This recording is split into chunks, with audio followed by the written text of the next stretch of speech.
Welcome to the continued podcast adventures of Superhero Speak. But I think many of the people that love this character and that love superheroes in general have used these stories as inspiration to say, you know what? I'm going to do something good in the world. I'm going to make a difference like my hero when I was a kid. That is my fondest memory of it, because when you're doing comic books, you want them to affect people, right? You want people to care. You want to strike emotions, and I knew that Clone Saga was striking a lot of emotions. Can you imagine Pulp Fiction starring Goofy and Mickey Mouse? I can totally imagine that. I'm sure somebody's written that one too. Quarter pounder with cheese in France, Mickey? What? Boy, ale with cheese, Mickey. Yeah. I can totally. See? I would watch the hell out of that movie. Yes, I gladly sacrifice up my progeny to you, almighty Marvel beast. But Neil Adams is somewhere going, it's my time. How do you measure success? Hey everyone, and welcome to Superhero Speak. I'm your host Dave. I'm JD. Yes, no John this week. I think he's avoiding our main topic. Do you blame him? So in his stead, and of course to finish out 90s Batman movies, we brought in our good friends. Of course, from the Gorilla Brain podcast, we've got 8-Bit Ray. How you doing, sir? The one and only. Doing very well. Thank you, Dave, for having me back for another Batman and Robin adventure. And of course, the one, the only, the masterful host of the Omega Level Nerds podcast, D Square. Absolutely. The resident expert of the middle age, christened by JD. There, I was just waiting for someone to give me the go-ahead, and he gave it. So there I am. If I am the special werewolf correspondent, which I am, business cards coming in next week, you are the expert. Love it. Did you say business cards are coming in next week? Yes. Yes, and you definitely scared into being an expert. Absolutely. Why not? You changed your Twitter handle and everything. I did. That's what JD said to do. Well, I allowed it. That's the way it goes. Yeah, I was just waiting. I don't like people that give themselves their nickname, like D Square. That was something someone else called me. So I was just waiting. And boom, it popped, and there we go. What was that Seinfeld where George tried to give himself a nickname? You remember what that was? I remember T-Bone, it, but I don't. T-Bone. He wanted to be T-Bone. Yeah. Oh my god. It's T-Bone. No, it didn't stick. Something else stuck. Yeah. I can't remember what it was though. Now I got to look it up. Well then, while he's looking that up, start with Don. How you doing, Don? How was your week? My week was really, really good. I got charged up by Book of Boba Fett, and so I started playing the Star Wars, the Old Republic MMO again. It's been out for 10 years. I was one of the founding players, but it's still going good. It's still a fun game, and I'm loving it. How many people are in those servers these days? A lot. Really? I'm telling you, it's not. Yeah, it's a fun game, and it's also kind of like Mass Effect, the MMO too. I've heard people say. Yeah. So it's always been a great game, and my favorite thing about it is that you can play it solo and still have fun. It is driven by story. It's not like a lot of other MMOs where everything's in a text box. You actually go through dialogue with NPCs, and it's a good story, and you don't need to have a group of people to play through it. So it's awesome. Give me a Knights of the Old Republic remaster any day. If you love Knights of the Old Republic, you'll like the MMO. George Costanza's nickname was Coco the Monkey. Coco. Such a great show until Michael Richards ruined it. It's hard when there are times that shows get ruined. I haven't seen it. I forgot about the Michael Richards thing, to be honest with you, but yeah. How I Met Your Mother was like that for me. I really loved that show until the final episode landed was such a that I never watched. I've never been able to watch it again because I know it's leading to. So unfortunate. That's why you watch Game of Thrones up until when Jon Snow dies, the show ends. That's how it all ends. You don't watch past that. I am a Game of Thrones apologist. It's a sad and lonely island that I live on. All right. Well, since Ray, you don't forgive anything. How are you doing? Anything? I'm doing good. Exciting? No. Well, yeah, yes and no. Like it's what's old is new again, ladies and gentlemen. I have been playing a shit ton of Yu-Gi-Oh! They just dropped a new free game on PlayStation, Switch, and all that, and I've just been reliving my teen years.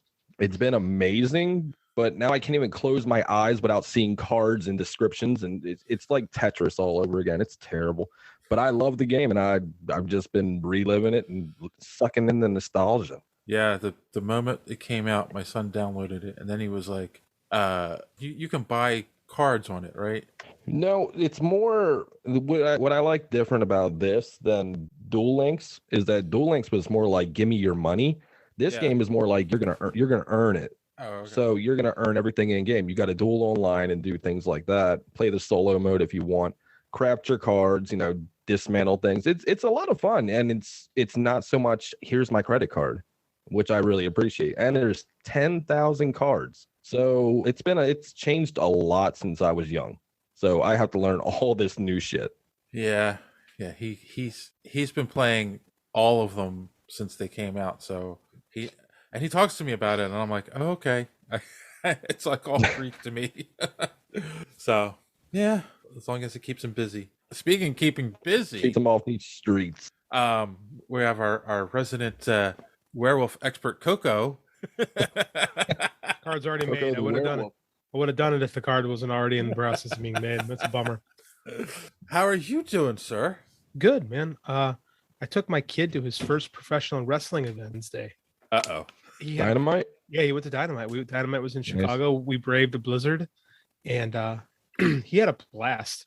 Like he had such a good time that he felt the need to do somersaults when we went and got pizza. Like, so he was just doing somersaults in the walkway. So he had fun until CM Punk lost, and then he looked at me and goes, "Dad, I want to go home right now." I bribed him. I said, "Well, buddy, the Darby Allin's going to be on the next segment if we stay." And he was like, "Fine, fine." Then he came out and he waved at his favorite wrestler, and it was the cutest thing in the world. He had a blast. I had a blast. It was fun. He's getting to the age now where I can take him and do things. So it's good, man. It's a good time. Also, wrestling team we started our first leg of the state series. We won our regional championship, sent all 14 wrestlers to the next round, which is pretty impressive. Ranked number 1. See how the next month plays out. Ooh, number 1. 24th in the country, first in the state of Illinois. So we'll see what happens. I also have a story about CM Punk losing. I was at WrestleMania 29 in New Jersey, New York, whatever you want to call it. And he lost to The Undertaker, and I got out of my seat, and I went back to the bus and back to the hotel. I get it. Through that, because right after that was John Cena and The Rock, and I'm like, I don't want to see this. I want to get on the bus and just get the hell out of here. And I bet you beat the traffic. I did, and it was like the worst trip ever. WWE paid for it. Really? Yeah. Yeah, so WrestleMania 28 comes around. They have this thing that pops up. It was the Triple H Undertaker Hell in a Cell, and it's like, text this number and enter for a chance to win. So I text the number every day for a month, and then they give me a call. Hi, this is Gloria with WWE, and I'm like, holy shit. So they paid for my airfare, which was from Maryland to New York, a 45-minute flight. But the hotel was really nice. But the seats, goddamn it, Vince, you cheap son of a bitch. You put me in the top of the. Okay, when you start seeing binocular rentals, you won the contest, huh? Give them the nosebleeds, goddamn! Give them the nosebleeds. Yeah. So basically, when you start seeing binocular rentals, that's where I was. That's the problem with wrestling in stadium venues. Is like the dudes are kind of, even a big dude is kind of small from 1,000 feet away. Yeah. No, how it's described, how I remember it was ants on a sugar cube. That's the best way I can explain it. That's pretty good. Never again. I'll never do it. I'll get floor seats or I won't go at all.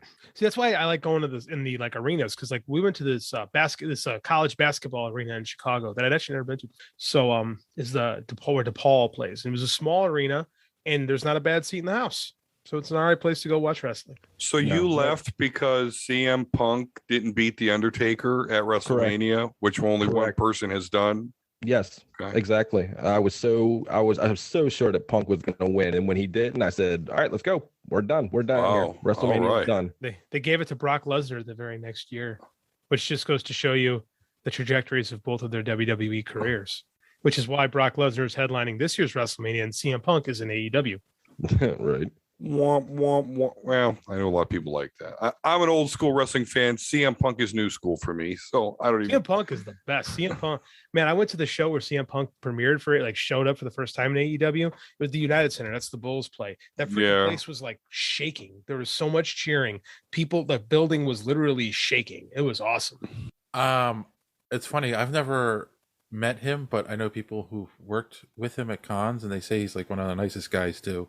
So he's surly. He can be pretty surly, but to his actual fans, he's great. And he's a legend here. Like he's like a year or two older than me. And he's big deal in this town. People pay attention to CM. Normal people know who CM Punk. Normal people, not people like you. I'm on I took my kid to a wrestling show and I'm on a freaking superhero comic book podcast. Like it was far from normal. This is true. This is very true. Well, I mean, he did write a couple of comics. He wrote that Thor annual, and he wrote a couple of issues of Drax. Yeah. Mm-hmm. Yep. Yeah, he's not the worst writer. No, he's a huge comic book and horror movie fan. He's got a Cobra tattoo on one shoulder. Cobra, the opposite Cobra Kai. of G.I. Yeah, not Cobra Kai. Cobra, opposite of Cobra Kai. G.I. Joe. Yes. That's the terrorist organization. The terrorist organization led by the most incompetent terrorist in the history of popular culture. Who apparently was part snake? Only no. Movie, well, yeah. I know. And they retconned it when they gave him the new costume, which was a good decision. Which is a good decision for all of television. Nobody did Snake Cobra. For all of television? For all of television. Yes. Do you remember seeing Duke get a snake through the heart? Remember your first time you ever saw that? So I saw that after Optimus Prime died. So I thought Duke was done. And then it turned out he lived. I didn't realize until I was much older that he wasn't supposed to live. And that Hasbro stuck that little extra tag on because children like me were traumatized watching Optimus Prime die in front of them. It's also because they killed Optimus Prime is why that was never put in the movie theater. G.I. Joe, the movie was supposed to go in the movie theater, but and it didn't do well. It wasn't like the Transformer movie was a disaster. It didn't make any money.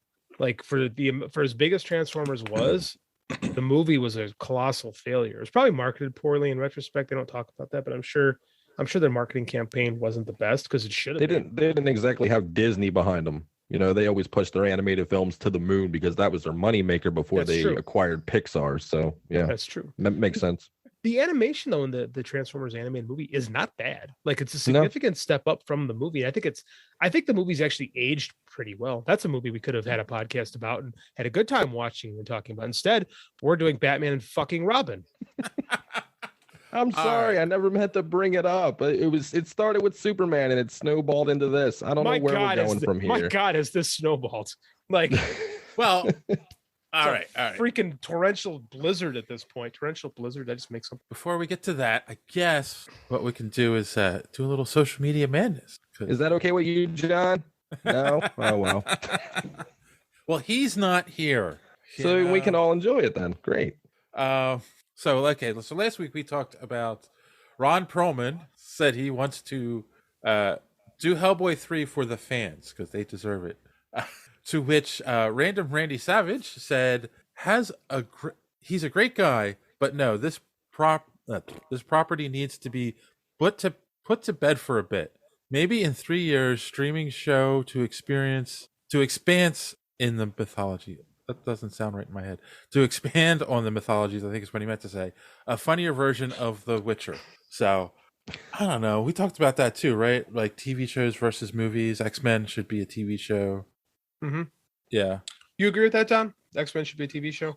Oh yeah, because again, all the characters that they would have to introduce, and there's no way you're not going to have a Cyclops movie. You're not going to have a Jean Grey movie. The best you might ever get is a Cyclops and Jean Grey movie, but there can't be a Beast movie. So the X-Men absolutely should start out as a TV show. And just like you said last week, then they have some huge event and then we make that a movie. There's just so many layers in the soap opera aspect of the X-Men that they just absolutely can capitalize on with the streaming services and what they offer. Hellboy, I enjoyed them, but compared to what's out there and what they're going into with the Marvel stuff, and even now with the DC starting to catch a little bit of steam, let's see if they don't fuck it up, which we know they will. Oh yeah. I just, I can't get excited about Hellboy. I mean, I get it, but I don't get it at the same time. So well, I mean, Timothy Jones chimed in and said, "I sure hope he comes back. He does one hell of a job." Sour grapes, finer newspapers across this great land. If you haven't had your share of dad jokes, allow me to introduce you to Tim Jones. Oh my goodness! And I say that with all the love in the world because I do enjoy sour grapes. Speaking of dad jokes, I figure I'll share this one because apparently someone I know loves dad jokes and told me this the other day. So, and this is, you got to kind of do this to your kid. Go up to your kid and say, "I've got really bad diarrhea, and I've been told it's hereditary. It runs in your genes." Jesus, Dave. My kid won't get it. Put that on a t-shirt. Diarrhea runs in your genes. Sorry. Is this what the show's devolved into? Is this what Batman and Robin brings out of all of us? Yes, devolved. I have to share a joke like that on an episode like this. All right.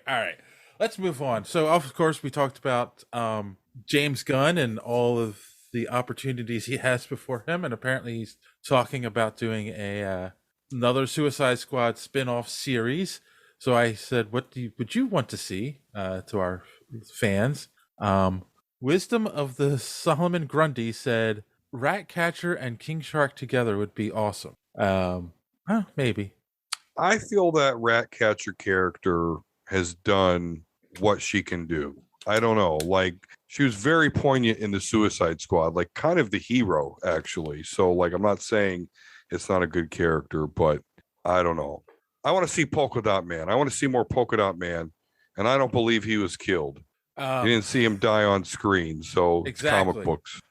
Shadow Walker, who I haven't heard from in a while, said, I'd rather see more based on Tim Burton and Joel Schumacher and the stuff before him as basic for DCU. What? Yeah, so he's saying he wants to see the Tim Burton, Joel Schumacher stuff be the basis for the DCU. You're ridiculous. Yeah. That's ridiculous. He's trolling. Clearly, he doesn't actually. Sometimes you can tell the social media that don't listen to our show. This is one of those people. Yeah. Because they would know just how awful the Joel Schumacher stuff is. No, he listens to the show because he's directly responded to stuff before. Yeah, okay. And I think because we've been talking about the Batman movies, so he's trolling. Okay, he's trolling us. I'll tip trolling. I'll tip my cap to him on this then, because I was offended by the troll. So good work, sir. The ODPH podcast said Vigilante FTW. So in this context, I don't know what FTW means. For the win. Is it for the win or is it fuck the what? I always thought it was fuck the world. Well, it is in a certain context, but in this, it's for the win. With Taz, Taz always said it was FTW. Mm-hmm. Yeah. But now it's been sanitized for the win, because I thought the same thing. Like on social media for years, I thought everybody was saying "fuck the world." And I'm like, that doesn't make sense in this instance. And then I realized, it has a new meaning. I'm just old. Vigilante is cool, though. I got to tell you, Vigilante's great on this show. Yeah, fucking love him. A lot better than he was on Arrow.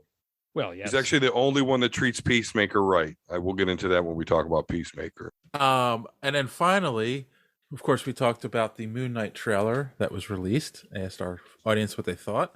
And again, Timothy Jones chimed in and said, in the comics, under the hood is black and all you can see is the white eyes, which is cool. I don't think the wrapped toilet paper look I don't like the wrapped toilet paper look in this trailer. So Timothy Jones actually giving an honest opinion instead of a dad joke. I know. I read this like 6 times trying to find the joke in it, and I couldn't figure it out. And there was a reply from the resident expert of the Middle Age who said, at least it is better than the Ivan Ooze apocalypse. Fair. That it is. That was very disappointing. I remember Days of Future Past, I got so excited when you saw. Oh, so excited. And Sabanur. Oh, I remember the scene in the theater, just walking out like, oh, yeah. Yeah, I was like, oh my God, this next movie's going to be great. Never have I been more wrong. about my The expectations. look was wrong. The look was 100% wrong, but the power set was accurate. So I will give them that.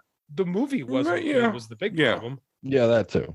But the Apocalypse power set is very, very accurate. Yes, agreed. I'll agree with that. Yes, you know what? And it's funny because Don, you pointed out that we didn't talk about those shows yet, Peacemaker, and of course the new Mandalorian season. I mean, the Book of Boba Fett. Mandalorian 2.5. I don't care what you call it. It's fucking great. Gotten better since he showed up. I'll tell you that. All right, so what do we want to talk about first? I didn't watch either. Talk So about whatever you guys want to Hellboy. do. I want to talk about Hellboy since I got skipped. Oh, Ray, talk about Hellboy. What is your opinion on Hellboy? Oh, I'm all for it. If you can get Guillermo del Toro and Ron Perlman together again, not Marvel movies, but superhero movies in general have become so cinematic. Mm-hmm. Take me back to the old way it used to be. Give me like the Daredevil, Ghost Rider. I know your son wanted to watch Ghost Rider, and you said no. But well, he's also 5, so I mean, like, it was more of a parenting moment than anything. Well, they're knocking at the door. Nicolas Cage going crazy. I loved it. But they're just so overly cinematic now to where it has to be. It has a certain standard. Go back, degrade a little bit to where 2000 movies, X-Men, Hellboy, Ghost Rider, Daredevil, like the way they were shot was completely different. I mean, we could use a little nostalgia, a little 20 years ago. It wouldn't hurt anybody. I do wonder what a 2022 Guillermo del Toro would do with Hellboy, because you've seen, like, it would not be. I think it would be the opposite of non-cinematic. Like, you look at Shape of Water. This is the man that gave us a love story about a girl that wants to I'm trying to clean it up this week, Dave. A girl that wants to lay the creature from the Black Lagoon. I mean, and it looked gorgeous. So, the man loves Peak. I mean, he's very cinematography heavy, but I don't know. It's just Hellboy. I think Hellboy stood above and beyond all the other early 2000s films like Fantastic Four and X-Men. Oh, for sure. It did. Looked better. It was shot better. The universe seemed endless, especially when the second one, when they went to the marketplace and you saw the different things. It was great, man. I love that universe. I mean, it wasn't very comic accurate at all, but what are you going to do? Yeah. But I want more Hellboy. I don't want that fucking Hellboy that came out 2 years ago. I don't ever want that again. But I will take a Guillermo del Toro, Ron Perlman hookup. Yeah, I agree. But if you degrade too much, you end up with something like Batman and Robin. So we got to be careful. I mean, you did just watch Stranger Things, Dave. Yeah, I did. You know who Hellboy was, right? Oh, it was it was Hopper or whatever his name is. Mm-hmm. Yeah. I know you love Stranger Things. That's why I brought it up. So I didn't hate it. No, you didn't hate it, but it's funny because you messaged me. Your exact message was Stranger Things sucks. And I was just like, what the fuck, dude? Like, I mean, I said I wasn't going to swear, but this was my actual reaction. It was like, well, come on. Like, I mean, this is a random message out of the middle of nowhere. I forget what I was doing, but I pick up my phone and it's the thing from Dave, Stranger Things sucks. And I was like, kiss my ass, motherfucker. You should have said this last week when we were talking about it. Well, I didn't think about it until I just brought it up like that. Because I wanted to hear you. I was curious as to why you hated this epic show. I forgot my own. I was trying not to get my own personal. I was trying to listen to you. I was trying to give you the space in the forum to express your own opinions, regardless of how disappointed they made me. But you know what's not disappointing?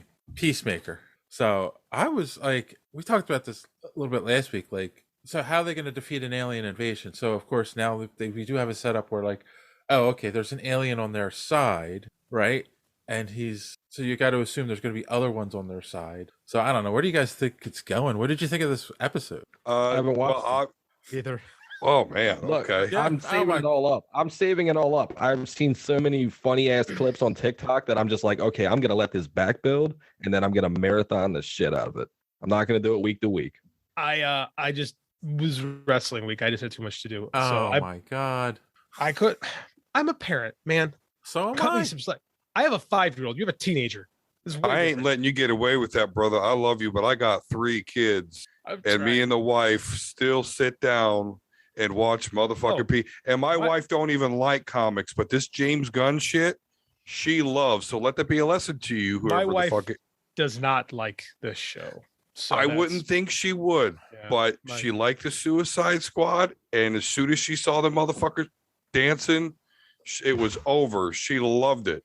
I mean, Oh, it's so fucking funny and so well done. Wow. But so other than that, other than my vitriol against people that haven't watched it yet, yeah, I'm sorry, I can't spare you the spoilers. No, so it's fine. now I know what I'm into. Go for it. So, of course, Peacemaker was keeping what's his name? Goth, the butterfly. And Vigilante straps it to his back, and Peacemaker's like, what the fuck? He's like, I have both hands available. But he falls off the tree, breaks the goddamn jar that the butterfly's in. And now the butterfly went to the police station / jail. And called a bunch of his buddies, bunch of fucking little starships come down. And now we literally have an army of fucking butterfly police / jail prisoners running amok. Yeah. I mean, that's the thing too. Oh, I mean, and the white dragon, he's all suited up with he's got a costume with tits for some reason, but we see that it flies and he's going to go after Peacemaker. Yeah. I mean, obviously it's all the setup for the final showdown. And it was like, but that's the thing. As soon as Vigilante's taping the jar to his body, you're like, it's going to break. It's going to happen. Like it's so obvious, but no, it was good. It's the clip I saw of the show was John Cena going on like a 2-minute rant, just naming random people. I don't know why he was naming everybody. Because the computer hacker, and I can't remember his fucking name. He calls him Diebeard. Okay. He framed Peacemaker's dad for all the shit that Peacemaker did for the car and everything, and he got sent to jail. And so Peacemaker's like, and the guy's like, oh, who else could I have sent to jail? Who else could I have done this to? And so Peacemaker proceeds to name a bunch of fucking people that he could have chose. Hilarious that it keeps going and at going. The end of, that was all improv. I believe it. Yeah, John Cena's great. Like he's fantastic in this. You brought up Statler and Waldorf from the Muppets. You get my thumbs up. You get an extreme thumbs up. That's the thing too. At the end of each episode, there's like an extended clip from the show where they must have been improvising or whatever. And so at the end of that episode, there's a really long clip of him naming people. Yeah. Like I bet a James Gunn set would be so much fun to work on. Probably. It must be. And I got whoever again is going to end up running this shit. You got to lean on James Gunn. I mean, I know every DC movie can't be like this, but I'm telling you, non-comic book fans like my wife love anything that he's done. Marvel may have really fucked up when they fired him. I know they brought him back, but they really lit a fire under his ass, and DC can really benefit. Agreed. So let me pose this question. Because we talked last week, and one of the things they talked about is basically James Gunn was saying, like, this is going to be the last Guardians. And you kind of get the feeling like there's an uneasy relationship with Marvel finishing this last movie. True. So he's not going to go back. And then in the same breath, he's saying, oh, I've got another spinoff coming from the Suicide Squad. I'm writing a season 2 for Peacemaker. Could James Gunn be the Kevin Feige at DC and take over and be like, let's put this whole universe together? He can't do that, but he can make these type of movies that bring in both comic book fans and non-comic book fans. Yeah. Okay, my wife does not fucking read comics. And then we can use that to launch into something not so dark, not so funny. So I don't think he can be the Kevin Feige, but I think he can bring in people. He can be the Jon Favreau. Right. Yes, exactly. Okay. So wonderful. Kicking it off and then helping build it up. Yeah. Helping shape the creative vision. But he's not an executive. You need an executive to be Kevin Feige. And they thought they had it with Jeff Johns. No. I thought that. I was excited about that. Didn't they offer Jim Lee the job at one point too? Well, Jim Lee's still the publisher. I think Jim Lee knows that he's better off just being Jim Lee, know. Yeah. He's a comic book guy. Mm-hmm. Smart. Like Jim Lee knows how to sell a bunch of comic books, and he knows that business inside and out. It's hard. Like this is a completely different world, comics and movies. Absolutely. Definitely. I think Jeff Johns took around when the Green Lantern movie got lit, right? With Ryan Reynolds. Wasn't he working? Yeah, that was his shit. Yeah. The movie reeks of Johnsness. Like everything that makes Jeff Johns a really good comic writer works against him as far as like filmmaking visionary goes, because there was so much stuff shoehorned into the Green Lantern movie that, again, if you're reading a comic, seeing Sinestro put on the yellow ring is awesome. If you're a regular person, you go, the hell is going on here? Who is that guy? Why is he doing that? Why should I care about this? Why is there a big yellow fart cloud trying to eat everybody? Like, yeah, he's not good. Right. Wait, I thought that was Galactus. I thought Both that was movies, Galactus in fact, and Silver Surfer. Green Lantern it's funny, the giant fart, the CGI fart cloud got a bad reputation in that movie, and DC went and hired him. They hired the fart cloud to come in to do the Green Lantern film. It makes sense. Does the fart cloud work for scale? Yes, that's why they got him. Yeah. Cheap ass fart cloud. Ooh, episode title. Perfect for Batman and Robin. Oh my god. All right. So now I need to ask, you didn't watch Peacemaker this week. Did you know guys the answer? watch? You know the answer to this question. Well, I know For you me. didn't watch it. You know I didn't watch it. I'm saying for me, you know the answer. But did you watch it, Ray? Nope. Don, did you see it? Of course. Okay. God. At What least fucking? Wait, are we talking Peacemaker, or are we moving on to? we're moving Book on of to No, Book of Boba Fett. You saw it. Come Oh on shit! now. Yeah, I'm on. Oh yeah, I'm on my shit. Don't worry. Yeah. Okay. Yeah. All right. You know how many memes I post a day of Book of Boba? Right. That's what. I was. So, all right. You missed a good one, JD. I'll catch it. I'm not worried. I know. Go ahead. Spoil. So of course, you saw last week's episode, Yes, right? With yes. the Mandalorian. And then what did he say at the end? He was going to go. You said last week's episode of The Mandalorian. Well, I mean, it is. He's not entirely. I'm sorry. wrong. That's true. Yeah. Last week's episode was an episode of The Mandalorian. And he said Let's he not was gonna- confuse the listeners. He was going to go take that to Grogu, right? And a lot of people thought, oh, they're going to save that to show that in Mandalorian. Nope. Oh, so Luke was back? Yes. Son of a bitch! All my instincts are wrong. So, all right, I'm going to ask Ray and Don this. What did you think of the CGI Luke this time? Masterful. So There's a reason. They hired that guy that was doing all the deep fakes. Yes. The ones that got it was a film company or whatever on YouTube that did it for fun. They redid Luke's face and made it look better. So Lucasfilm reached out to them and they did this episode. Yeah, That's awesome. I mean, it's definitely more natural.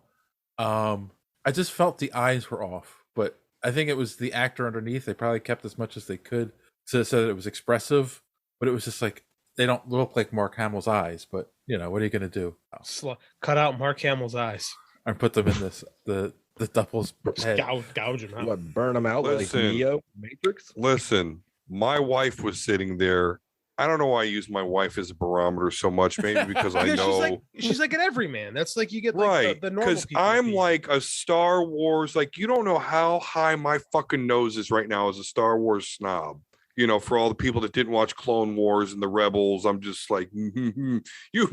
Anyway, so but she's like, how is this even possible? How is that not the real thing? I'm like, I don't tell you, it's not. It's not him. It's computers and a stand-in. Like it was just incredible. I don't know. I didn't notice the eyes thing, but I guess I wasn't looking at the eyes. I can admit that. But man, well, I love looking at Mark Hamill. Well, it was Mark Hamill.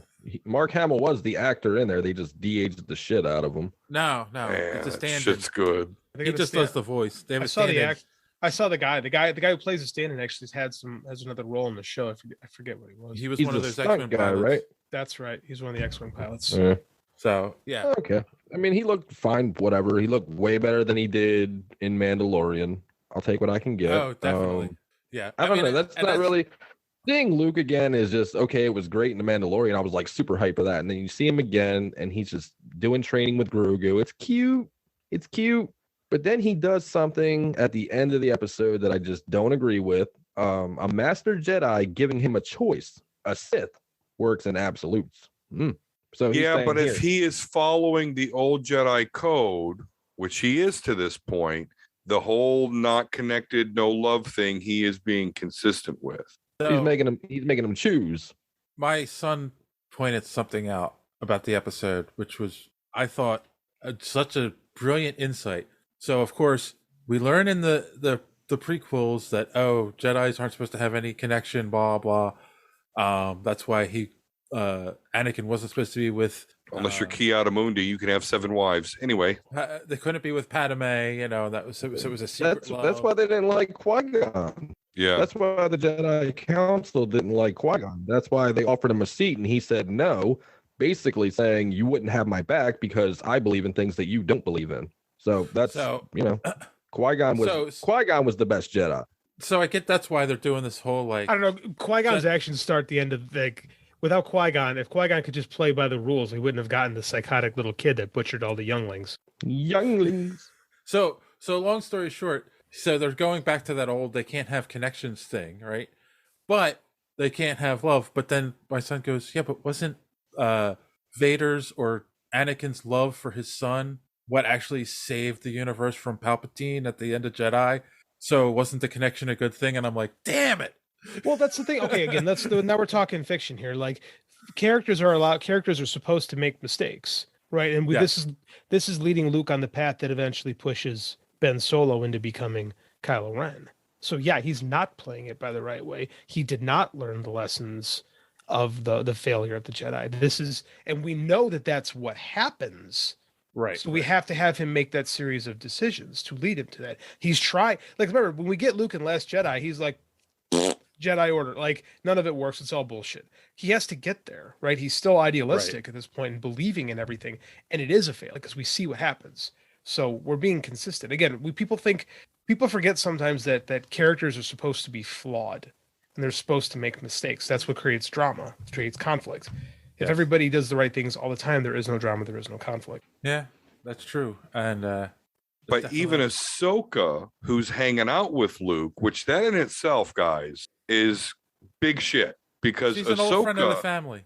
Well, Ahsoka is Anakin's one and only ever Padawan. Right. So if he wants to learn anything about his dad, particularly his dad before he became evil, Ahsoka's the one that's got the stories for him. And that's where I kind of felt there was a misstep here because the only connection we get there between those two was, oh, you remind me of your father. Like, I'm like, are you shitting me? Like, I don't know. There must have been an off-camera conversation or something we'll see where those two are going to sit there and talk about that.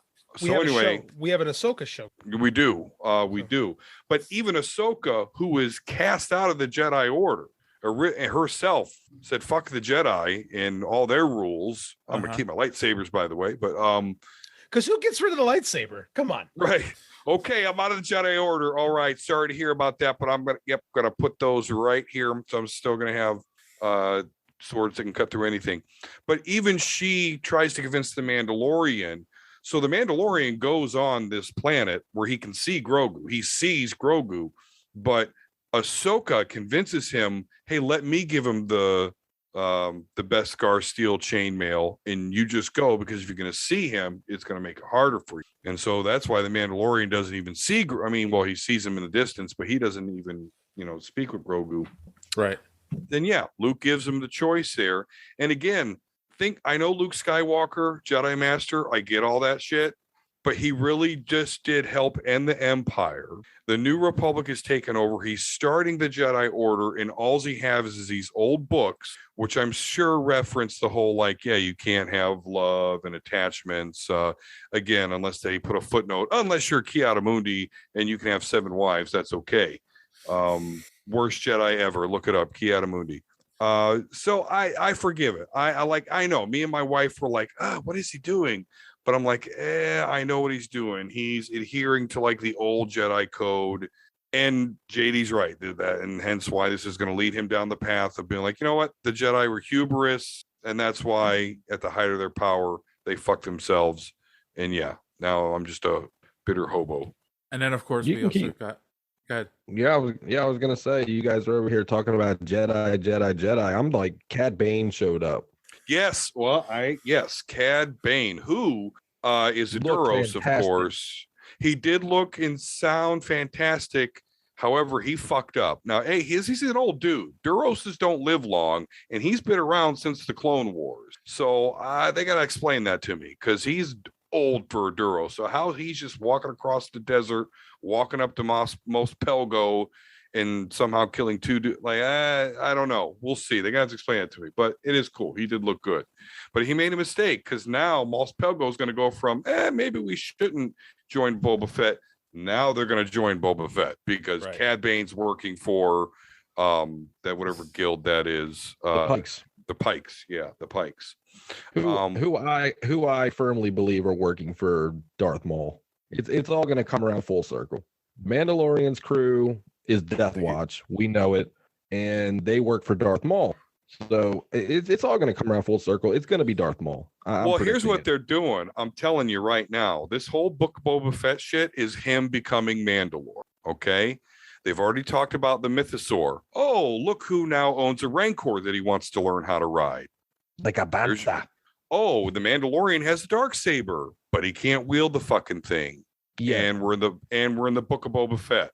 Boba Fett's getting the Darksaber. Boba Fett is going to it's Legends. It's the Legends becoming canon where he restarts the whole Mandalore. He becomes Mandalore. There's a Mandalore.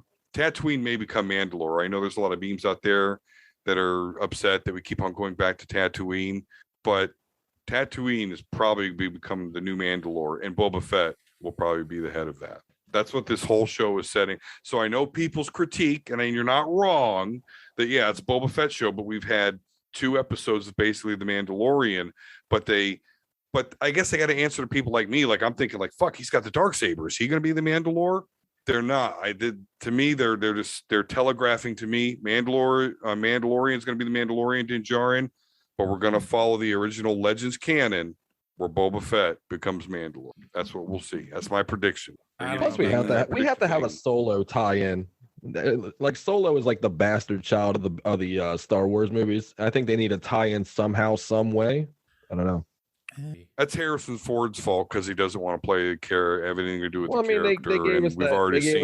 They gave us that cute little Easter egg with Darth Maul, leading the Crimson Dawn. But in Rebels, Obi-Wan killed him. So, true. But he's died before. I get it. But I don't know. I like it. I love him. I love Darth Maul. So any excuse you can use to bring him back, I'm all for it. Yeah, Palpatine died once too. Don't worry about that. No. And then they based an entire newer trilogy on that. So but also Legends canon. Darth Maul's died a couple times. True. Yeah. He has, but this last time, we're talking about like an old Obi-Wan versus Darth Maul, and like you think it's going to be this epic fight, and Obi-Wan just in like 3 moves, just done. Yeah. Through his chest. Ninja Gaiden, remember the beginning of Ninja Gaiden? That was it. Oh yeah. Yep. I've actually beat that game. Boy, was that hard. You're being quiet, G. I don't know as much about Star Wars. I like the show. I like it, but I clearly don't. I didn't watch this week's episode 2. I just don't have the depth. Did you watch this? Well, right. It's all about the Clone Wars and Rebels. They're like anyone who watched those shows. That's the mythos that they are expanding upon, which I enjoy. I like very, very much. Yeah. No, and you're right about Cad Bane. It's like, he's been around for a long time. Now, do we think they killed the Marshal? No, he's a fan favorite character. It's not going to happen. Yeah. You didn't see him die on screen, did you? Did you see him die? You just saw him lay there. You got to see him die. Right, and man. everyone surrounded him, and no one checked his pulse and said he's dead. So Palpatine thrown down a damn reactor on the Death Star. We didn't see him die. He came back. Darth Maul goes down a shaft. He didn't die. So, if you don't see it, if they don't confirm it, it never happened. They can come back whenever they want. Boba Fett went down the Sarlacc pit. That's right. And then 40 years later, here we go. Yep. But they are following a lot of the framework that were in the old books, that what is now called Legends. Like you can see where they are borrowing from that, and I love it. The only major thing they're missing that they're not going to do is the whole Jason and Jaina solo twins. Yeah, obviously, they've abandoned those altogether. Yeah, for Rey Skywalker. Yeah, Rey and Ben. Yeah, sure. They did a little bit of it, a little bit. Ugh, Rey and Ben. Yuck. I want to see Boba Fett or Din Djarin get the do you know what a Mandalorian Basilisk droid is? No. Like these just big droids that they literally would launch from ships, and they would go through the atmosphere of a planet, and they're just these big droids that they ride, these bipedal droids. with just all these guns as a face. I don't know. It's just he's going to get one, and they just ride him. Basilisk War Droid. Huh. And yeah. I don't know. I'm not sure about your prediction about Boba Fett becoming Mandalore. Boba Fett will be Mandalore. Book it. Should we pack it and ship it? Pack it and ship it. Should we make a gentleman's bet of $1? Because I don't see it happening. Okay, we'll do that. A Duke Brothers bet where you destroy a man's life for $1. For $1. Yes, we're trying to destroy Boba Fett's life. But do that for $9.99 a month. Yeah. Exactly. All right. Well. All right, we've put this off for too long. Let's just rip the freaking Band-Aid off and talk about this piece of shit movie. Come on. Jeez, we're getting not there, quite, man. Not quite yet. All right. Well, let us know on social media if you think Boba Fett is going to be Mandalore, and if you want to know how to follow us on social media, here's our good friend D Square to tell you more. Enjoying the show? Want to be part of social media madness? Make sure you are following superheroespeak.com, where you can find all of the show's social media links at the top of the page. While you're there, you can check out old episodes of the podcast as well as some other great content. Check the site often because we are posting some great comic reviews as well as comic book and movie news content every day. Make sure and follow us on Twitter at SuperheroSpeak. And while you're there, check out the rest of the Geek World All-Stars Podcast Network. You can follow them at @stars_geek. The Geek World All-Star Podcast Network include great programs such as the Pop Prison Power Podcast, Cult 45, So Wizard, Fans on Patrol, the Gorilla Brain Podcast, and of course, Superhero Speak. Search for #GW All-Stars. You will not be disappointed. Now it's back to Dave and the boys on Superhero Speak. Oh, I know that guy. Hey, thanks for that, Don. And while you're here, go ahead and plug the Omega Level Nerds podcast. Yeah, when we get together every now and then, you can have us on YouTube. Because quite frankly, if I make any more, I can't post them on Podbean yet because I haven't paid the fees. I'll get there. Income tax soon. A little scene behind the curtain there. But yeah, go to @Omega Level Nerds on Twitter. You can find the link to our YouTube and see the show there, things we've done in the past. So check that out. And if you're playing Star Wars The Old Republic MMO, give me a message at @DSquare72. I'd love to get a group going there. But yeah, @Omega Level Nerds on Twitter. That'll pretty much get you where you need to go if you want to see our show. Cool. Which I do want to have. Speaking of which, I do want to have like a roundtable discussion about Book of Boba Fett and Peacemaker. So hopefully Dave, Ray, and John, some of you can join me there. But I do want to have like an end of series discussion. Or I'm sorry, JD, did I call you John? Just say getting John outside the show? No. Damn, I would, you know what? I would, dude. And you've got a much better chance of getting JD to show up. I know. Than I John. know. We have our getting John to show up for the actual show. I know it's such a faux pas. I know I'd love to talk to John about The Witcher and stuff, but that's exact my thought. Like he'll never do it, so I don't ask. So I hope he never gets mad that he doesn't get an invite. But because I only see him post on Twitter like once every 5 months. I'll tell you something about John O'Grady. He does not care. Yeah. Okay. That's good. That does not bother him.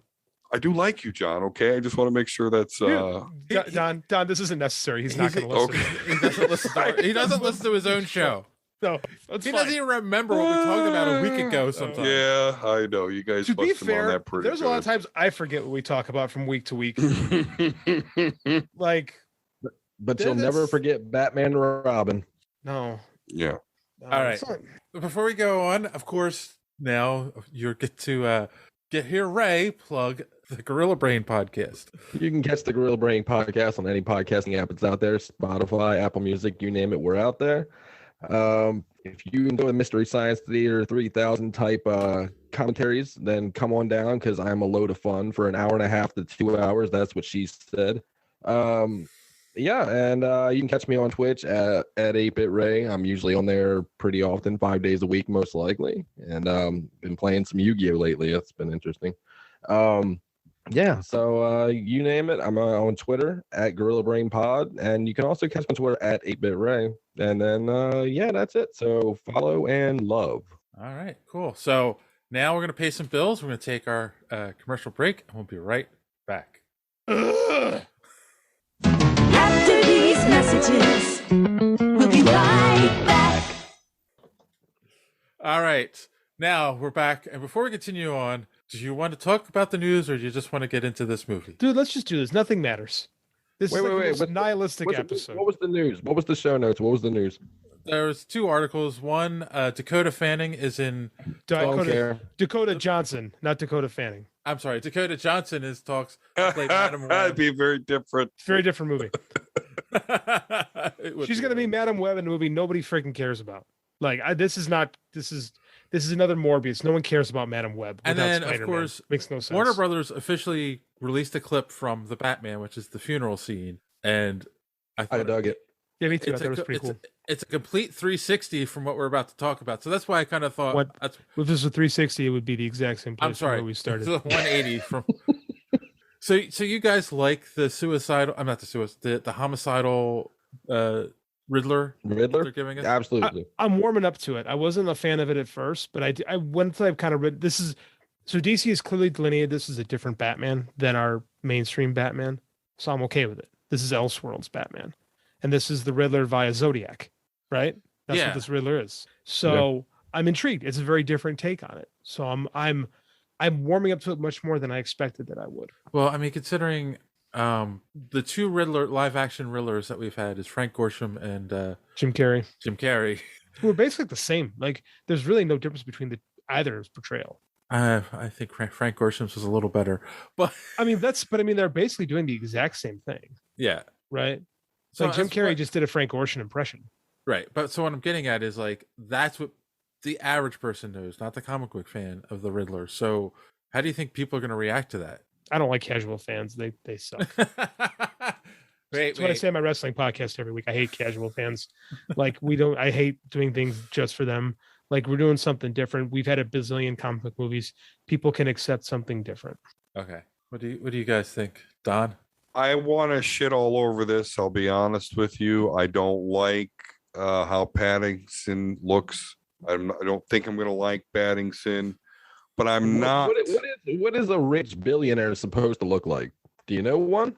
How do you know it doesn't look like Pattinson?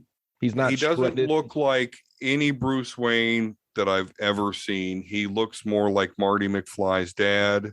But again, I have to digress though, because I've been here before. I've been this whole like this looks like shit, and it came out great. So that's why I want to shit all over it, but I won't. I'm gonna reserve judgment. But I don't like the garbage bag man Riddler, at least what I see. I do like the Batmobile. I do like the way the Batmobile. We know really nothing about this Riddler. We don't even know that it's Edward Nygma. We don't. And overall, do I think there's a chance I'm going to watch it and it's going to be entertaining? Absolutely. Absolutely. Like I said, we've been here before where, Ben Affleck is Batman. Hey, that worked. Heath Ledger is Joker. Oh, that sucks. That worked. So that's where I am with Batman. How do we know that the Riddler's costume won't evolve throughout the entire film? You know, kind of like sex. I will love it if you just rips hockey it off. Yeah, perfect. Green tights and he's wearing green tights with question marks on it as he rips off the. Well, how do we know? You all. How do we know it's not like every kill or whatever that he does, he evolves the costume just a little bit? Like Major League, where after every win they take off a bit of the female. Perfect. You win the show. Bravo. I expect nothing less from a Cleveland guy. Bravo. Right. Of course, a Cleveland guy is going to have that fresh in his memory. That's right. Here's to the Guardians. Oh my God. Yeah, so if you can get a Major League reference in, you win. That's the rules now. It's like my favorite. To this day, it's one of my favorite. It's like top 3 favorite sports movies of all time. I love the movie. Did you like the first or the second one better? I like the first one better, but I do enjoy the second one a lot. Even though it's the same movie. Randy Quaid in part 2 was just he's great. Magnificent. He's absolutely great. And so's the Japanese guy and the relationship he has with Dennis Haysbert. Like, you have no marbles. Yes, like maybe I shouldn't laugh at that anymore, but I think it's hilarious. Like the two of them playing off each other is absolutely freaking hilarious. I enjoy everything about Major League with the exception of Charlie Sheen. Major League 2, I should say. I don't think Charlie Sheen's nearly as good in that one. You didn't go back to the minors with Jefferson Darcy? Yeah. Yeah.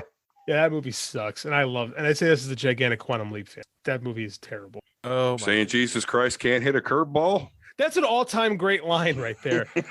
Like, and they do we have to sacrifice a live chicken, so they bring them a bucket of Kentucky Fried Chicken. Yeah. That's great, man. It's fantastic. It's such a well-written movie. That's funny. I always wonder if people outside of Cleveland like those movies, because everybody here, they're like top tier. Awesome. Yes. So that was the news.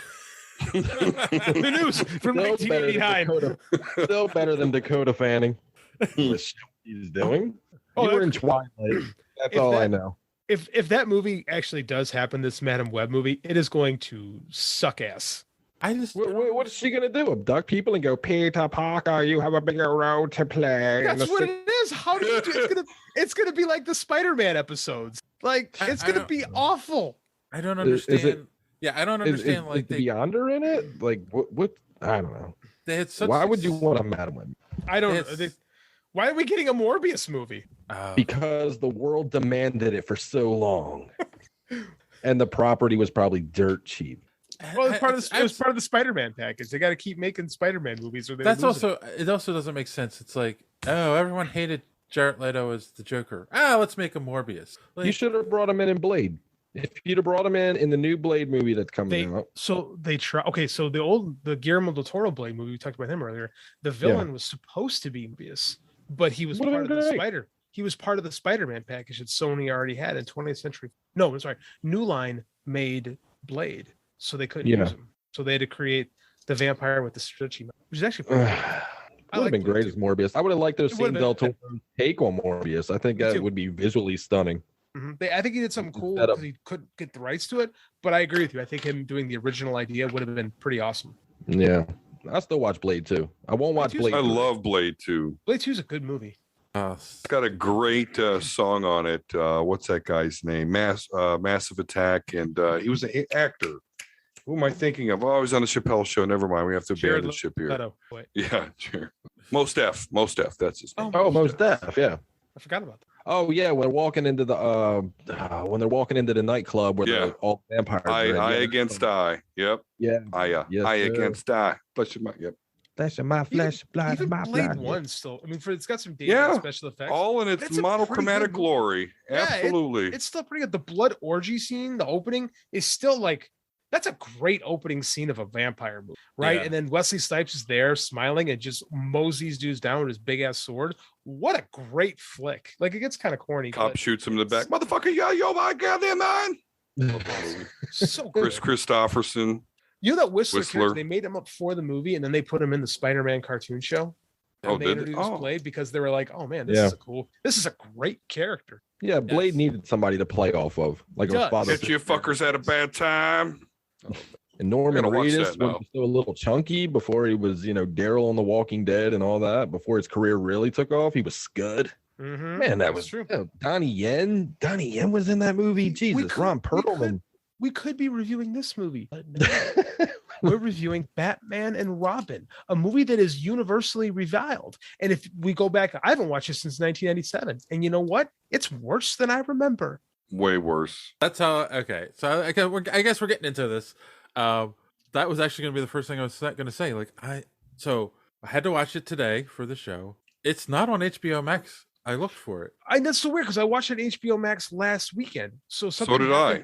In over a week. So I had to go onto Amazon Prime and rent it. Oh, they must have heard and just tried to stop this, but okay. Yes, this is the podcast Warner doesn't want you to hear. I'm guessing that there's probably something where, because the Batman movie's coming out, because none of those they don't want that travesty. Batman Begins, Batman Forever, they're all off of HBO Max right now. Those sons of bitches. Really? Yeah.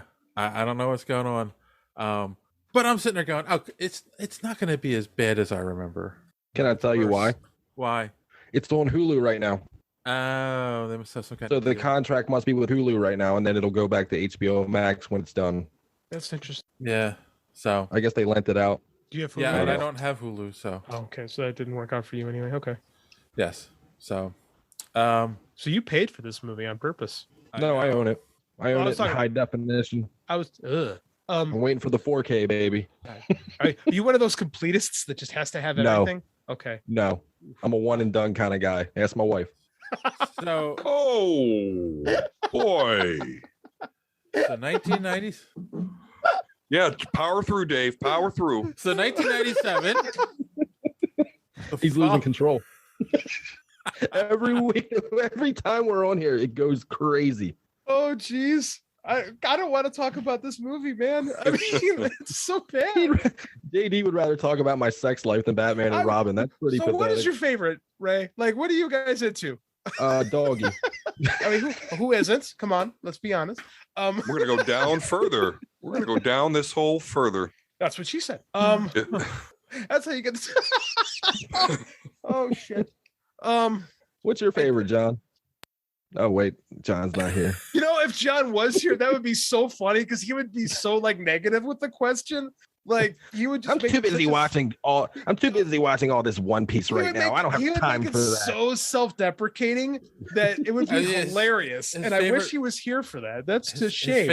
His favorite involves lubricant and a box of tissues. Anyway, And he's not going to hear it. This is such a shame. all right. Speaking of lubricant and a box of tissues, Which you needed for different reasons. The tissues Batman for and after- Robin, the lubricant 1997. gets the movie in, and the tissues is for after you've watched this thing, and you just got to cry. George Clooney, Chris O'Donnell, Uma Thurman, Arnold Schwarzenegger, Alicia Silverstone, some of the biggest names of the And time. Jesse the Body Ventura. Well, yeah. So you would think this was going to be a Out of the cold zone. mega hit, Sorry. a mega great movie. It's a legendary Hollywood disaster. It's like one of the worst. It's like one of the worst pieces of shit that people ever put like real effort into. You know written what by an Academy Award winner. I can't believe that. Hold on. Akiva Goldsmith wrote it. He's an Academy Award winner. Before we get to that, one of the things, like thinking about this is 1997, so there's no CGI. There's Among- some. I bet- You're telling me that some. badass wasn't CGI? Are you kidding me? No, they're surfing in the sky. There's some CGI. Okay, there's And it looks- well, I mean, and it looks terrible. the surfing in the sky and the Bane transformation. Our Rangers did it better. Power Well, hey- Rangers did it the Red Hot Chili Peppers. But what I'm saying is the majority of the special effects are practical. So sets had Practically to terrible. be built. Sets had to be built. Models had to be built. Like, how much money was put into making this movie? It's got to be an insane amount. All right. But most of it is directed at Arnold Schwarzenegger's character, Mr. Freeze. Well, because it's Arnold Schwarzenegger is the first name on the credits. He's top billing in this movie. Because it's Arnold Schwarzenegger. In the Dave, fight it was- scenes, Batman and Robin are dark. The background and Mr. Freeze and Poison Ivy are all lit up. Like, I forgot all about this, but this is Arnold Schwarzenegger's movie. Oh, yeah. That's why he gets all the cheesy one-liners, because of the Running Man but you cheesy know what? one-liners and all that. But you know what? After rewatching it, he is not the worst thing in the movie. No, he's not. Arnold. He's Arnold. They being Arnold. adopt this look, and I remember people ridiculing this look. If you play the Batman Arkham Knight games and shit, or Arkham Asylum, this Mr. Freeze is in those games. That's the idea. That's how they.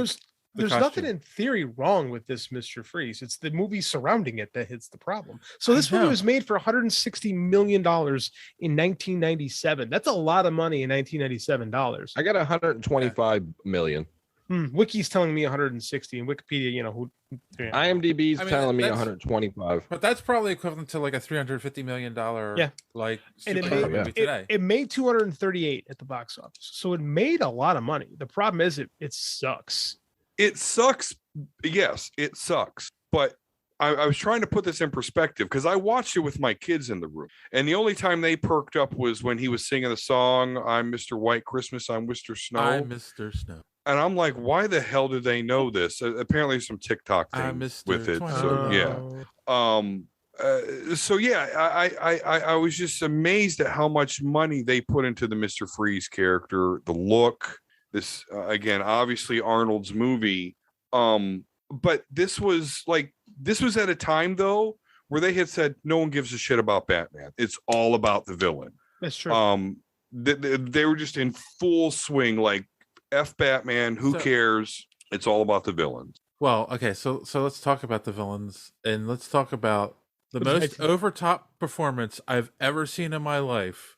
Oh, and Uma Thurman as Poison Ivy, monologuing every 5 fucking seconds in this movie, and just so over the top while she's doing it. I'm like, she's doing her Mia Wallace from and Pulp they Fiction. said this is good. Like This is what Schumacher was telling them to do. It's funny. Jason Woodrue, of my DC fans out there, the Floronic Man is involved in the origin of Poison Ivy in this movie, which is a nice little comic deep cut that's very uncharacteristic of movies of this time. Surprising, some would say. Played by Donald Glover. It's funny. John Glover. Donald Glover is a different person.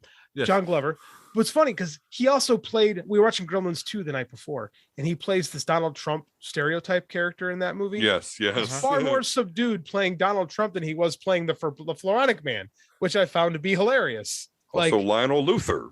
He was really great as Lionel Luthor. He was great as Lionel Luthor, and so over the top in this movie. I can't believe it's the same actor. Directing, man. Joel Schumacher was just like as big as you can in this movie. Like, play to the cheap seats. Like, everybody except for Clooney. Clooney isn't that over the top in this, which is kind of not at all.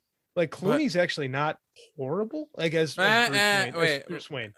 The writing for him is horrible. The writing's horrible. I think the writing's horrible. I'm sorry. I think George Clooney is so miscast in this because he's doing that George Clooney charming smile thing, which should work. Should work. No. When you find out Alfred's dying and you're smiling, there's a problem. Fair. But is that on him or is that on Schumacher? Because I mean, like, there's a consistency level where everybody. Dave, everybody is so out of what they normally are in this movie. I think even Schwarzenegger's a little over the top. I think Clooney just kept watching the dailies and was laughing to himself about, wouldn't you? Oh, I can't believe I'm getting paid for this shit. Wouldn't you laugh if you were looking at the dailies of this movie? Ugh. And I think he's the only one that's come out and apologized for the.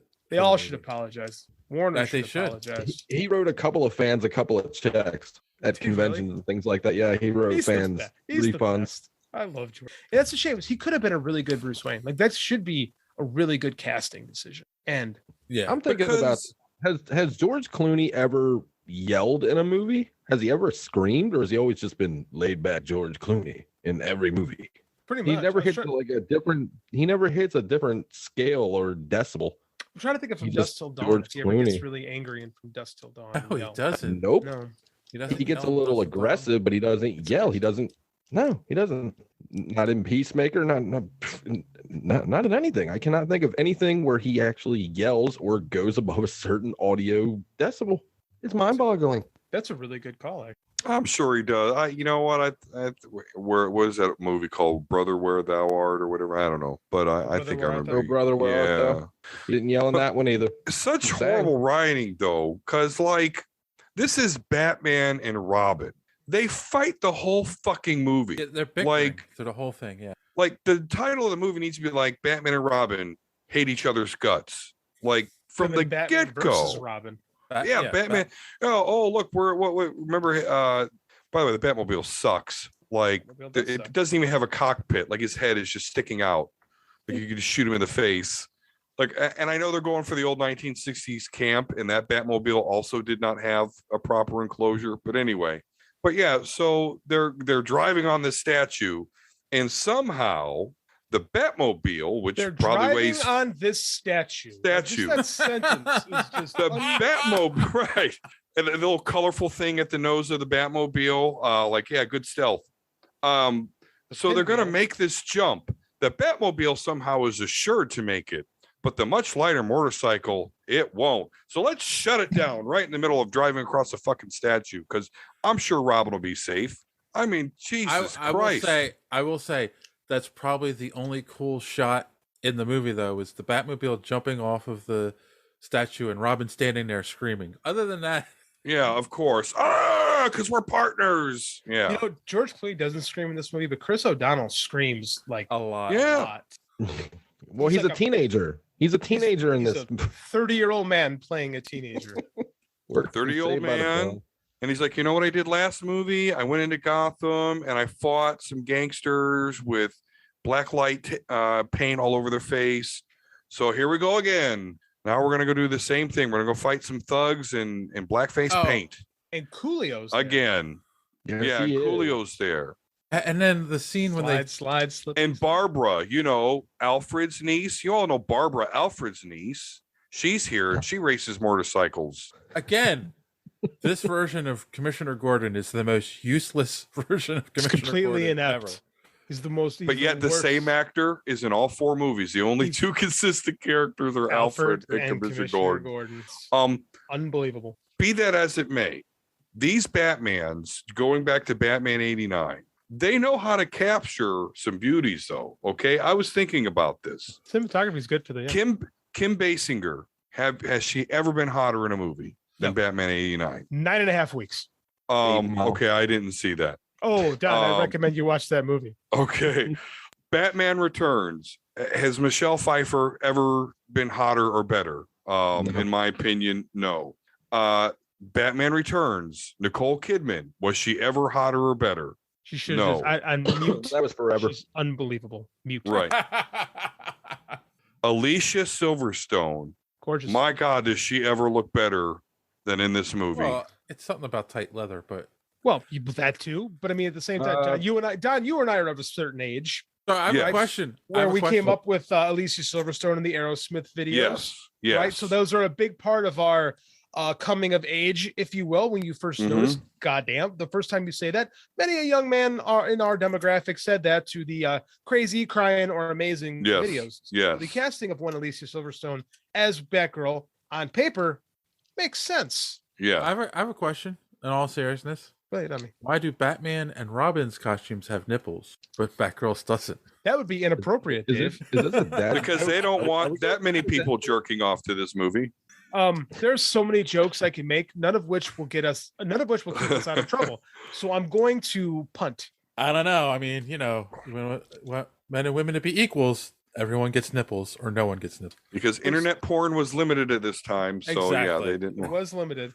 And, it took you 10 minutes to load a damn picture. Joel Schumacher was far more interested in nipples on the bat suit than nipples on the Batgirl suit, if you know what I'm saying. Yeah. I mean, and again, the first 20 seconds of this movie, you see 2 butts and a back crotch. Robin ass. Yeah. It's the most gratuitous. This is like the most gratuitous shots of dudes in movie history, aside from like Spartacus or something like that. It even has a sound effect. Whenever they turn, it goes wing. Yeah, it's like a swing sound effect. Yeah, exactly. The bat nipple is so damn sharp. It cuts you like a knife, baby. I can no longer contain this, though. Sort of all the bullshit that we talked about with this movie, we have yet to even talk about the most egregious shitting on a character. Oh, I know where you're going. We've ever seen. Please go there. Bane. Yes, sir. Mind you, when this fucking movie came out, we were not far removed from Bane actually breaking Batman. 3 years. Yeah. 3 years. 3 okay. years. Yeah. Bane was big time. Okay. It's because of Bane. We got super 90s Batman, Azrael, with the fucking spikes and shit. And we started getting the different Batmans. So on the heels of that, they take Bane and they make him just a dummy with giant tubes in his head that get defeated by Robin and Batgirl just kind of with their foot, just kind of pushing the tube off of his head. I just cannot believe that they shit like Bane, a character who was smart enough in the comics to say, oh no, I'm not just going to go fight Batman. I'm going to release all of his villains, have him fight them bastards all night.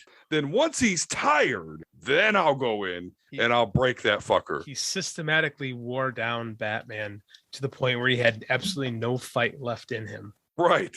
It's such a night. Okay, Bane and Nightfall are not an example of 90s comic excess, right? That's actually a really well done, well executed crossover storyline. It's really good. It holds up pretty well too. Like, and I felt the same way. I remember I was so excited when Bane was going to be in this movie, and they casted Jeep Swenson, who did some pro wrestling. I'm like, okay, that's an interesting choice there. I wonder if he's a good actor. I said this as a teenager, not knowing the answer to the question. Now I'd be like, oh Christ. But at the time, I held out hope until he threw someone, and they made a Warner Brothers boing. Oh my God. Boing. At 17, I threw my hands into the air and went, you got to be kidding me. At 41, I'm just too jaded, and I know what's coming. And I said, when they break into the bathhouse, they throw the chains on his arms. Bathhouse. And that's what happens. There's a lot of little things in this movie that make me kind of go, and he pulls his arms back, and it goes whoop as the guys fly. It was like, oh my God, why did they do that? This movie sucks so much ass, it's not even funny. Oh, look, another reference there. Ass sucking. Sorry. I said it, but I didn't say it. Batman and Robin had some Batman and Forever, had some redeeming qualities, right? There were some things where you go, okay, this could have worked, right? I don't like the take, but I like what they're thinking. They also had a really good soundtrack. This does not have a single redeeming quality. This is still the worst. I don't care what you throw in my face. They put time, effort, and money into this. Is worse than Fantastic Four, any of them, including the Josh Trank version. This is worse than anything. This is worse. I bag on Man of Steel, hate Man of Steel. This is infinitely better than Man of Steel. Than Man of Steel. This is the worst comic book movie ever made, and you will never convince me otherwise. But I can't remember. Supergirl. No, it's worse than Supergirl. I can't remember you said Supergirl's a low budget movie. It's supposed to be bad. This was effort. They tried to make this. But there's people in this movie that have there's multiple Academy Awards. My mom used to watch Entertainment Tonight every night. Okay. Me too. We're of that same age. Yeah. Yes. And this movie was a big fucking deal. Yeah. Like, they would talk about it. These Batman movies really were the first mainstream, serious comic book movies. I mean, Captain Obvious here. But this was a big fucking deal. This was like homage to Arnold Schwarzenegger. Again, he's the first name you see. All the budget literally went into his suit in his story, which again, if there is any redeeming thing, it is actually the Mr. Freeze character to me. If you cut out that scene where they're all singing and for whatever reason, he's making all his little thugs sing the White Christmas. If you take that scene out, he's actually a menacing, okay written. I know he's got the puns, but I see that as a throwback to Arnold Schwarzenegger, right? That's Arnold. I can live with that. That's the thing too, right? Like, because people sit there and say the person who wrote this movie was an Academy Award winning, but wrote what? Most of the dialogue is one-liners. There's no real dialogue in this movie at all. Well, blame him not for the dialogue, but also for the plot and the poor pacing and the lack of character development and all. I mean, there's plenty of bad script stuff in this that goes beyond the inane, incompetent dialogue. There's poor plotting too. There's shitty character development. I'm watching this. Okay, we're at the end of the movie when they defeat Mr. Freeze, and Batman's asking him for the cure for the made-up disease, and at that point he calls him Doctor, right? Yeah. And it's the only time in the movie he's referred to as Doctor, which is setting up Arnold to give one of his worst one-liners. He pulls out the cure, and he's got 2 vials. Why does he have 2 vials? So he can make the line, take 2 of these and call me in the morning. And it's just like, God, the effort it went into to make sure they had 2 props just so he could deliver that line. It's like, why? And yet the sad thing is Akiva Goldsman is sitting in his office, writing on his, 1985-esque brother P-Touch word processor, really, really proud of himself with that one. Unfortunately. Called me in the morning. Yeah. What's sad too is they cribbed the Heart of Ice, that really good Batman the Animated Series episode that gave the origin of Mr. Freeze. They basically lifted that, brought it into this movie, and forgot everything that made that show good. No heart, no pathos, no character moments, just a supermodel. Yeah. I can live with this movie. You can live with it? I can live with it. Dude, if you knew half the shit I watched, this is Citizen Kane compared to some of the other crap I've watched. If you ever get an app called Dark Matter TV, just scroll Just scroll all the crap they have on there, and this will seem like Citizen fucking Kane. So no, I can live with this movie. All the one-liners.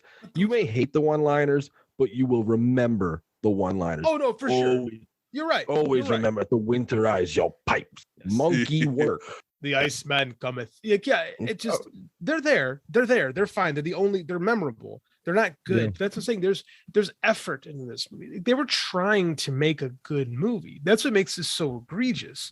Like I've made bad movies. Like I could tell you, like bad movies happen when people don't know what they're doing. This was a director, an Academy nominated director with an Academy Award nominated writer with an A-list cast of talent from the 1990s that made an utter piece of excrement with no redeeming value. Yeah, like imagine today if they cast okay, let's go ahead and cast Jennifer Lawrence, and then let's go ahead and cast Jason Momoa. Let's stick with DC. Henry Cavill, he's a pretty big deal nowadays. And lift the cast of Dune. Like everyone in that movie was famous. Exactly. You know? Yeah. Let's get Oscar Isaac in there. Absolutely. Okay. And let's just make a giant shitball starring them. Like it would just full of bad puns and terrible special effects. Human Centipede 4. How about that with Jason Oscar Isaac, Jennifer Lawrence, and Henry Cavill? Are you telling me there's 3 of those movies? I assume. I don't know horror. There are okay. in fact 3 Human Centipedes. That was a shot in the dark. Because once I learned that they poop in each other's mouth, I was like, oh, okay, that's not a movie that that's South Park did it great. The whole reason no, I never saw that one. You ever saw the South Park version? No. Where they had the Japanese guy and they had Kyle strapped to his ass. I've seen the meme. Kyle's in the middle. Yeah. Yeah. I believe in you. It's going to be really bad.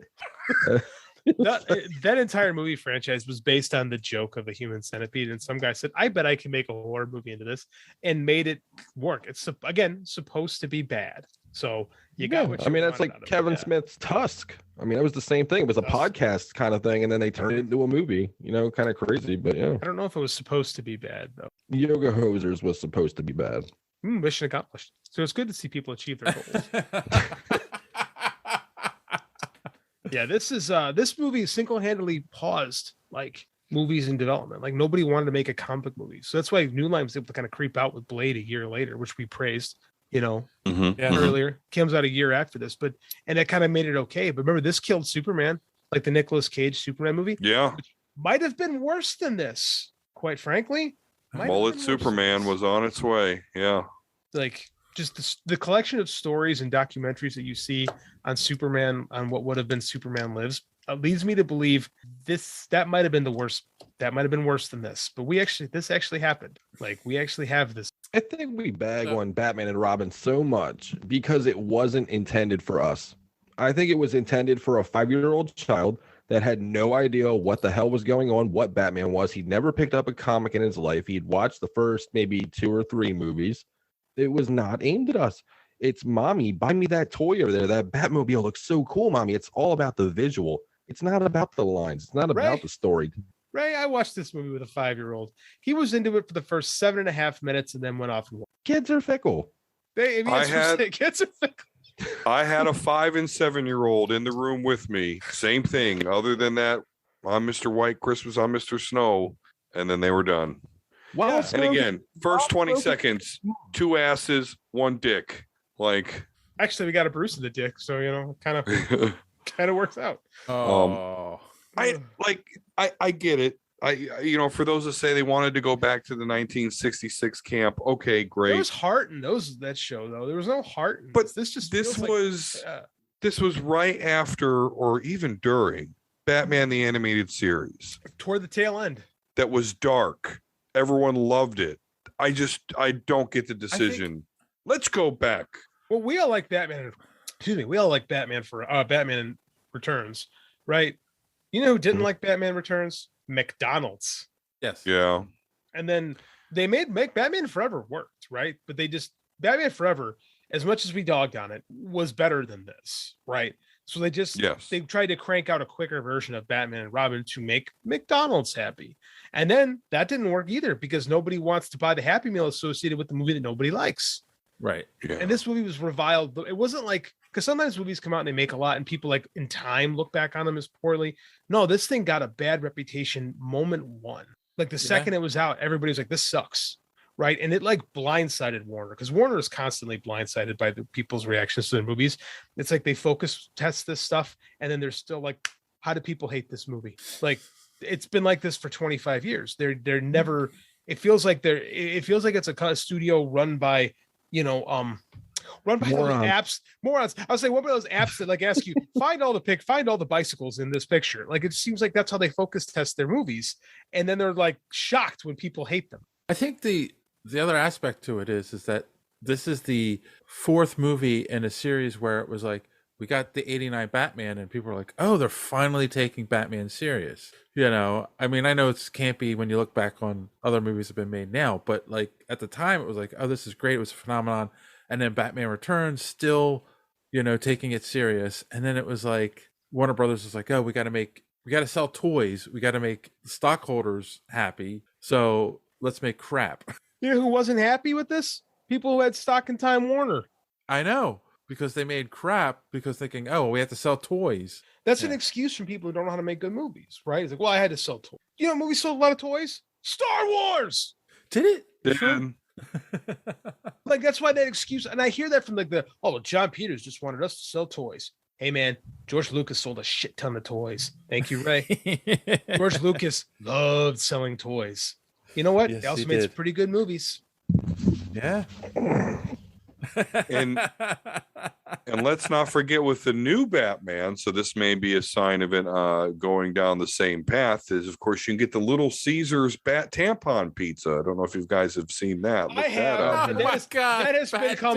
That has become memed within the last couple of weeks, and I'm glad you mentioned it because I was thinking about that. I'm like, oh, we're going to talk about this. It is the least appetizing, stupidly cut pizza one has ever seen, which just makes you wonder what the hell they do with the rest of the pizza that they cut off. Yeah, exactly, because it's like a pizza with like 4 bites taken out of it in the shape of a maxi pad with wings. Supposed to be a bat? They don't cut it that way. It comes pre-made that way. Oh, okay. I didn't realize that. Yep. They literally take it out of a freezer and throw it in.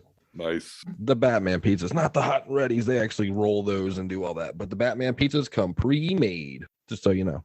Those hot and readies taste way better than they should, by the way. I got to tell you, not my favorite pizza, but not bad. I just can't get past tampon pizza.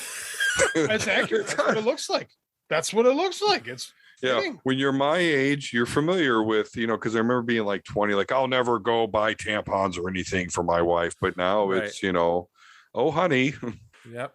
What was it? The pearls or the maxi? What? Right. The super, the extra super with wings.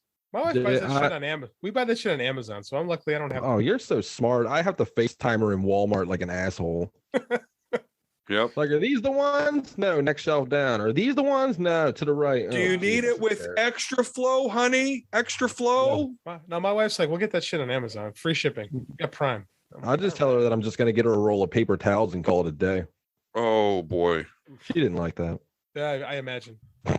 Boy, this stuff. I was tempted. It was cheaper. Well, what did you expect? We're here doing Batman and Robin. There's no reason. There's nothing good. There's nothing like. Okay, Ray says this isn't Ray. I get where Ray's coming from. He enjoys schlock. Which again, I grew up on Super Scary Saturdays on TBS, watching Grandpa Al introduce me to old horror movies. So I get it. I like crappy movies too, but like. There's not much to this, and that's the thing. It's like even in Batman Forever, we could talk about Nicole Kidman's horrible performance, right? We could talk about how if Tommy Lee Jones had taken this a little more seriously, maybe we could have gotten a different movie. Like there's elements of cinema we can talk about with that movie. You can't with this one. Like they're just not there. Right. Like I said, there's no real dialogue. There's nothing.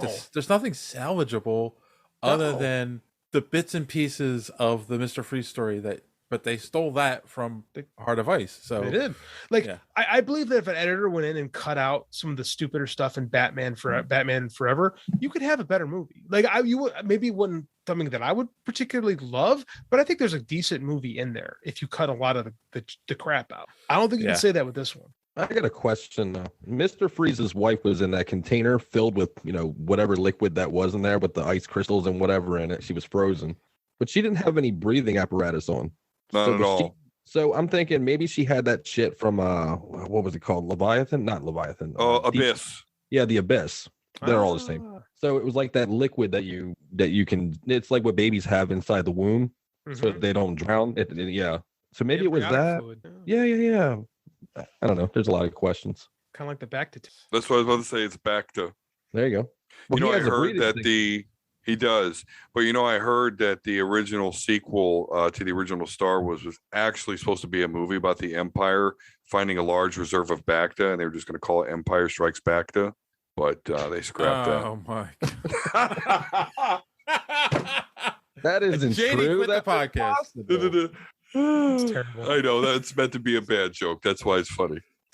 That's a Batman and Robin joke if I've ever heard one. Yes, you too can win an Oscar apparently. Yes. That's humor like that. Oh man. So what the hell do we do now? What do we do now? Well, I mean, like cry.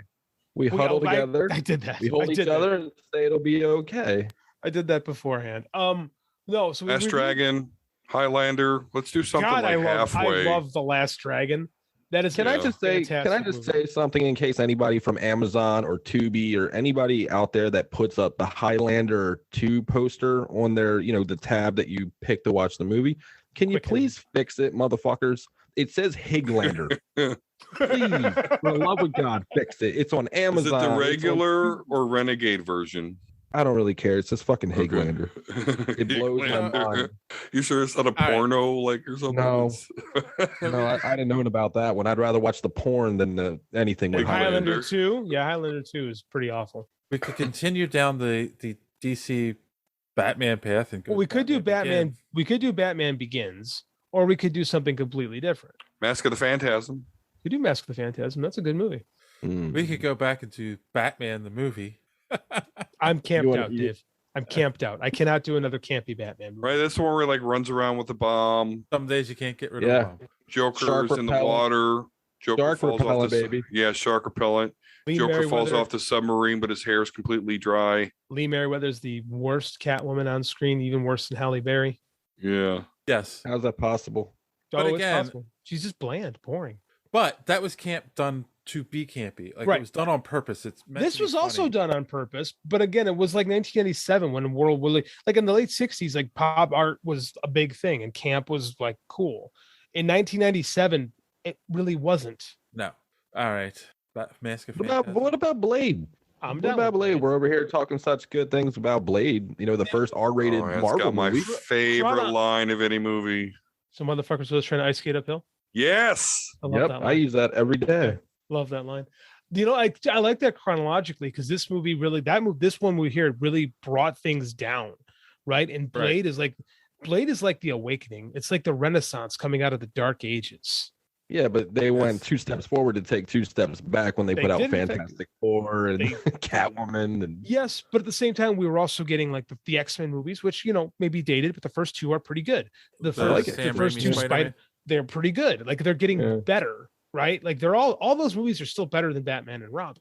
They're trying. The first Fantastic Four, I think, is okay. I don't think it's awful. I don't think it's great, but I don't think it's awful. Maybe I'm alone in that. Like I said, 2 steps it forward, was cool until we realized what the fuck they were going to do with Galactus. Agreed. That's where which is at the very end of the movie. So it really doesn't do anything to the movie. You're just like, oh, you fucking kidding me. Here's what's bad about that is Warren Ellis gave us a version of Galactus in the Ultimate Universe. It was basically fleet, right? Yeah, of drone. That's what we got. It's okay. It's not my personal favorite version of Galactus because they were worried about people not being able to take the movie with the guy on fire and the rock dude seriously. So they couldn't give us a Jack Kirby creation. They had to give us the fart cloud. Yes, the cheap ass fart cloud. His first appearance on screen. Yes. So I would be down. I would totally be down to talk about Blade. Blade's a great movie. All right.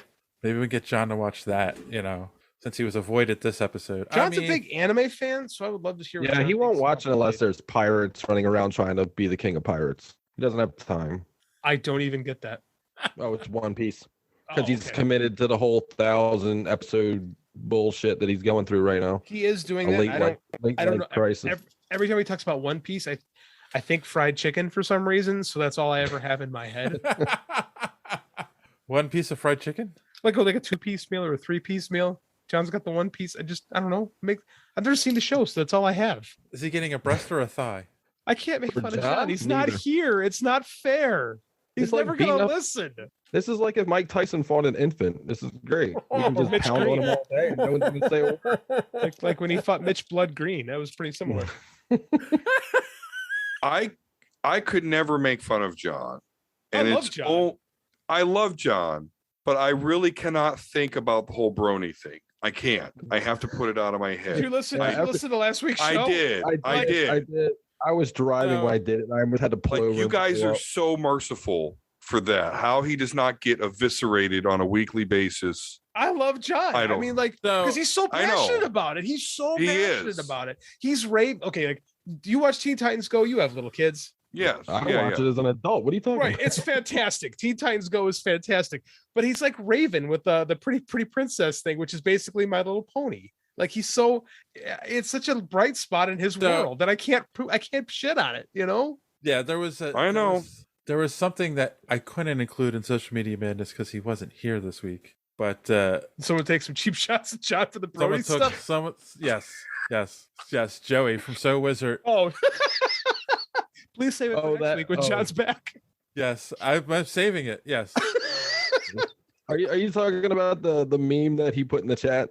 The video of the Yes. brony girl Yes. freaking out. Oh my god, so good. I died. Save that, please. Please save that for next week. Okay. Yes. It is. It's so funny because the person in the video is being serious, but it is what most people think a brony actually is. Yeah, it's almost like it's the equivalent of Leave Britney Alone. You let Britney alone. It's kind of like that, but the brony version. Yes. Talking about Was it like how that bad- wrestling fan who's crying like it's real to me, damn Dude, that guy follows me on Twitter. Oh my god. And I was like, I thought it was a gag at first, right? Because I Yeah. saw that guy's face, so I clicked on it to look at it, and he's like all about it, that it's him, and there's all kinds of other pictures and videos. I'm like, that guy is totally steered into his like 15 minutes of fame, and I'm like, you know Yeah. what? He owns it. 15 minutes. It's been like 15 years. It What are you really has talking been like about? 15 years, so I followed Yeah. him back. He's actually a really nice guy on Twitter, so I was like, all right, I'll do But it's this. real to him. What you do to your body? Oh my god. And that wrestler that was there, oh my god, how It was Jim Cornette and somebody else from NWA was there. I can't yeah, remember. I know, and you know Jim Cornette will just rip Laughing his ass off, Oh, probably. because Jim Cornette is one of the most sadistic human beings in the world, especially when it comes to people he thinks are stupid and doesn't like. So it's Yeah. hilarious. It's awesome.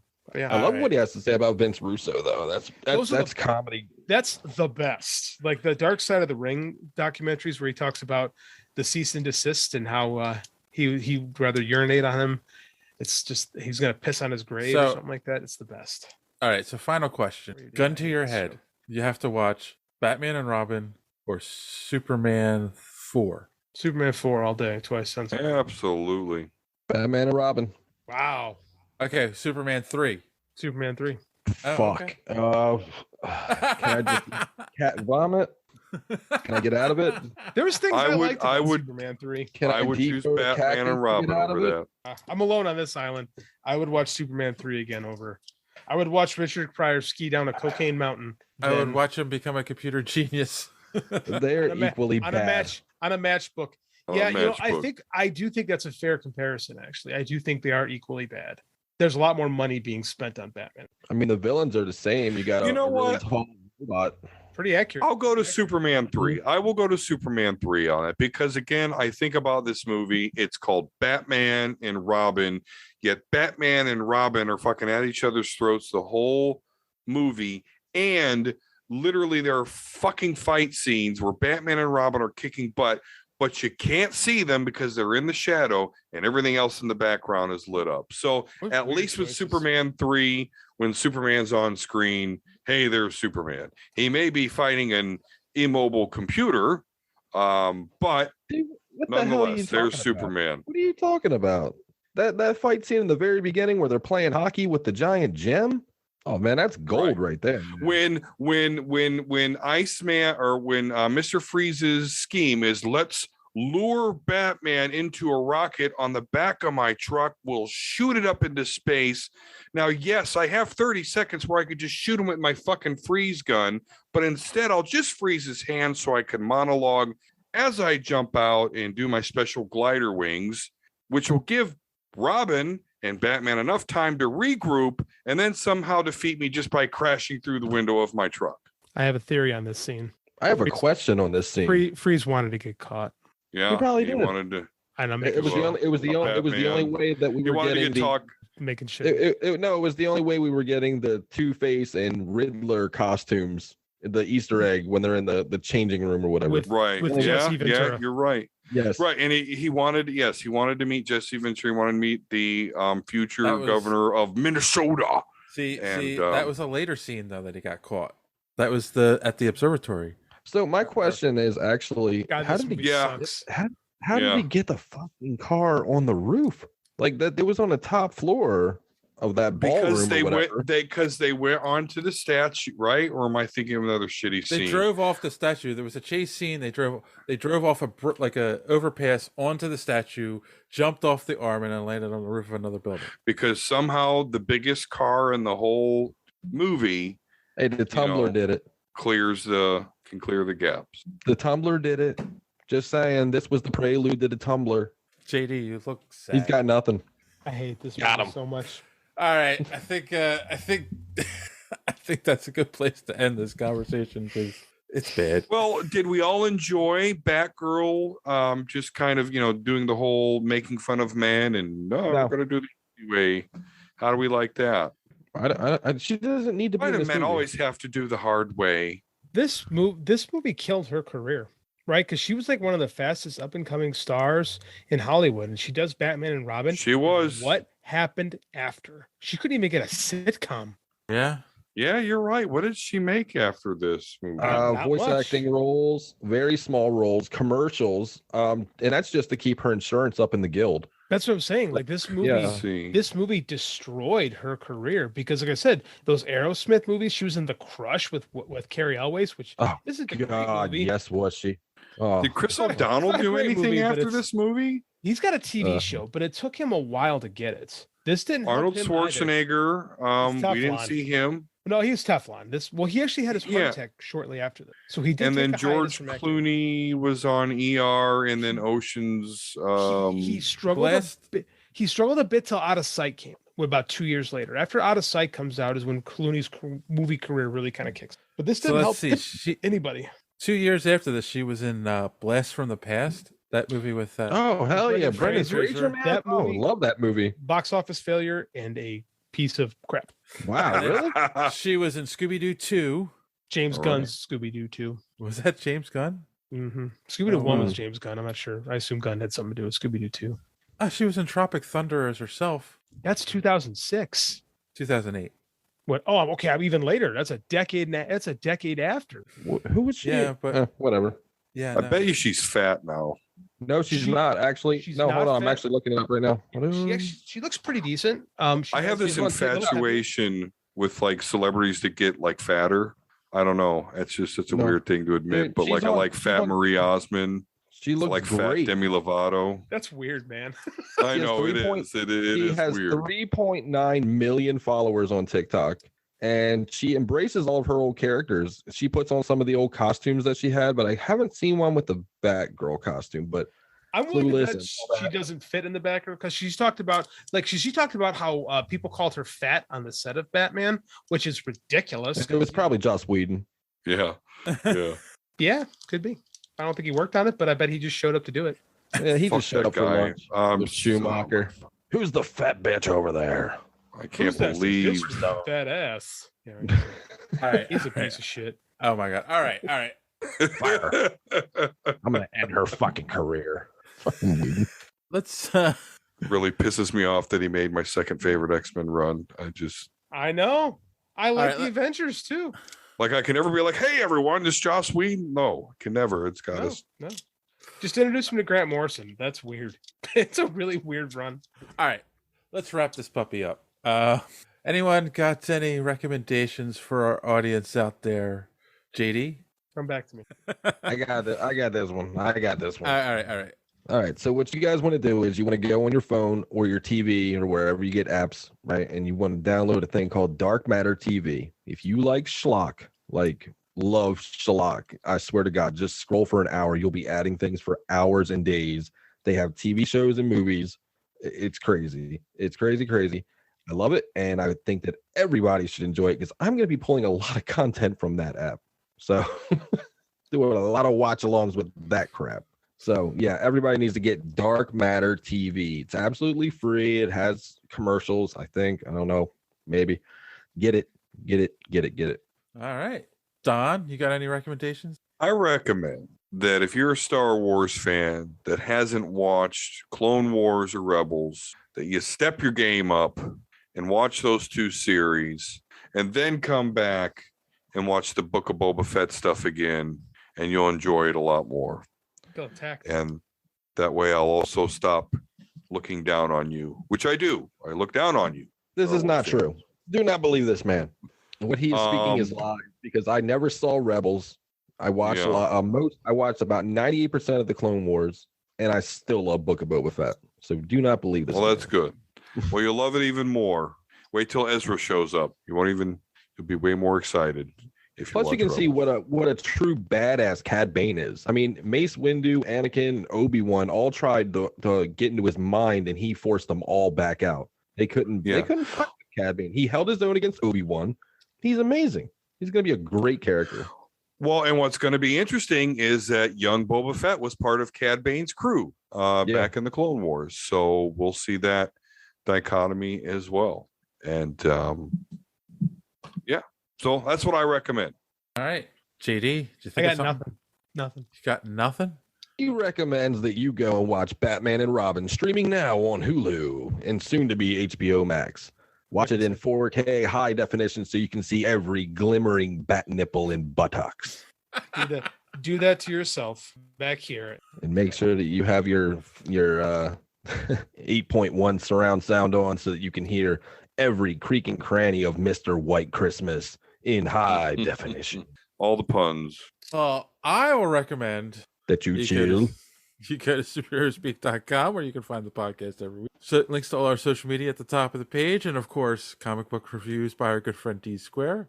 And I recommend you avoid Batman and Robin at all costs. If you've never seen it, you're lucky. Gotten this That was JD's recommendation. I have bad recommendations all the time. And then get caught up on Blade. It's a better movie, and we will be talking about that. If not, wait, next week, very soon. So on that note, as always, thanks for listening. Don't let your cape get caught in the door. Have a good one. And always winterize your pipes.